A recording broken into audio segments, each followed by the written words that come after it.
Section 1.4 is on solving equations. An equation is a statement that two expressions are equal to each other. To solve an equation means to find the value of the variable that makes it true. You can use these properties of equalities to solve equations. So in this first box here, we're going to assume that a, b, and c represent real numbers. You may be familiar with some of these properties, particularly from geometry we use them. The reflexive property says anything equals itself. The symmetric property says if a equals b, then b equals a. In other words, you can flip things around the equal sign. The transitive property says that if a equals b and b equals c, then you can skip b and say that a equals c. And substitution property says that if a equals b, then you can replace a with b, or you can replace b with a. They're basically equivalent to each other. Here are some more properties we're going to use in solving equations. Again, a, b, and c are real numbers. The addition property basically says that you can add the same thing to both sides of an equation and it remains true. The subtraction property says you can subtract the same thing from both sides of an equation and it remains true. Same thing for multiplication. I can multiply both sides of the equation by the same number and it remains true. And division, I can divide both sides of an equation by the same number as long as that number is not equal to 0 and the equation remains true. So we're going to use these properties to solve equations. Let's take a look at a couple examples here. So solve each equation and check your answer. So I have x minus 8 equals negative 10. So in this case, if I were to add 8 to each side of the equation, it doesn't change the nature of the equation. Then I have x equals negative 2. To check that, I would plug in negative 2 for x. So negative 2 minus 8, is that equal to negative 10? Indeed it is, and my equation does check. Second example here, negative 2 times the quantity y minus 1 equals negative 16 plus y. Let's go ahead and distribute and get rid of the parentheses. So that's going to give me negative 2y plus 2 equals negative 16 plus y. To solve this, I want to get both of my y's on the same side, so I will subtract a y from each side, which is going to give me a negative 3y over here. And then I will subtract 2 on both sides, which is going to give me a negative 18 on both sides. And then dividing both sides by 3, I get y equals 6. To check this, I plug in 6 for y, so negative 2 times 6 minus 1, is that equal to negative 16 plus 6. Notice a couple things. I'm plugging it back into the original equation, and I'm putting a question mark over the equal sign because I don't know that yet. So is negative 12, you know what, I'm going to do that a little more simply. Negative 2 times 5, is that equal to negative 10? And indeed it is, so my equation checks. Okay. Here's another example. The map below shows the distances between towns in miles. You and your friend drive together from Newtown to Essex.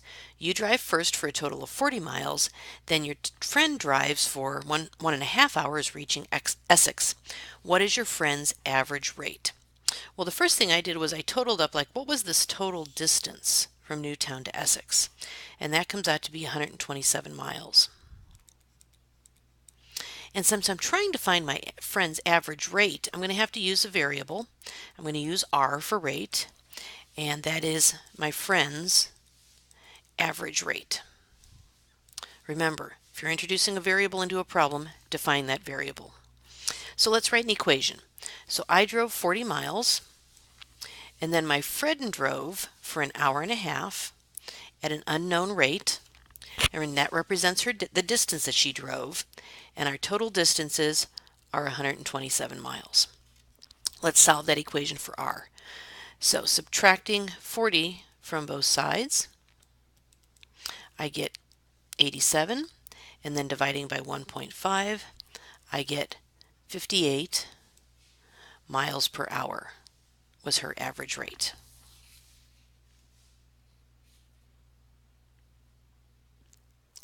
Sometimes an equation does not have only one solution. It can have no solution if there is no value of the variable that makes the equation true. If every value of the variable makes the equation true, then it has infinitely many solutions and is called an identity. Let's take a look at a couple examples here. Determine whether each equation is always, sometimes, or never true. In other words, is there one solution, no solution, or infinitely many solutions? For number 1 here, I have 1 plus 5x minus 6 is equal to 6x minus 5 minus x. First thing I'm going to do is combine like terms. So I can combine this side and get 5x minus 5. And over here I can get 5x minus 5. And I notice that one side of the equal sign is exactly the same as the other side of the equal sign, so this is always going to be true. That means that no matter what number I put in for x, my equation is always going to be true.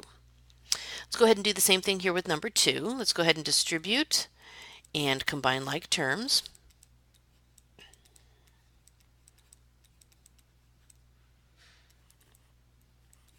And combining like terms, I have 9x minus 2 equals 7x plus 8, and that equation is actually solvable, so it's not the same. It's not going to be always, because I don't have exactly the same thing on each side.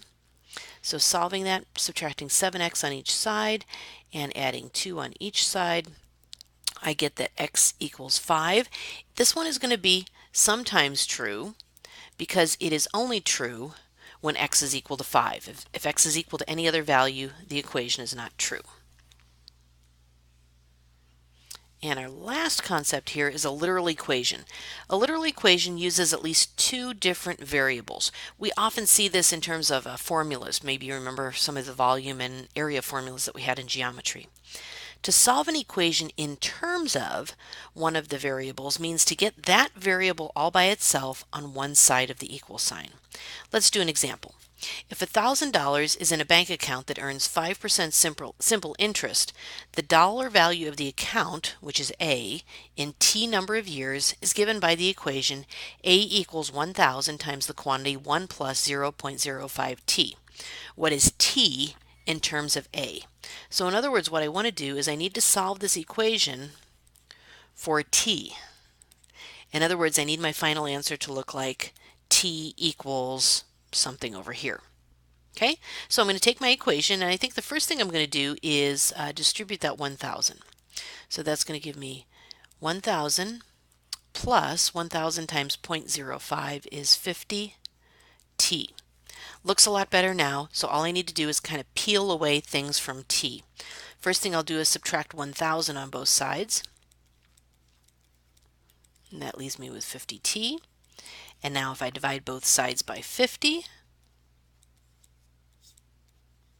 and I like to have my variable on the left, I get that T is equal to A minus 1,000 over 50. And that's that equation written in terms of, it's T in terms of A.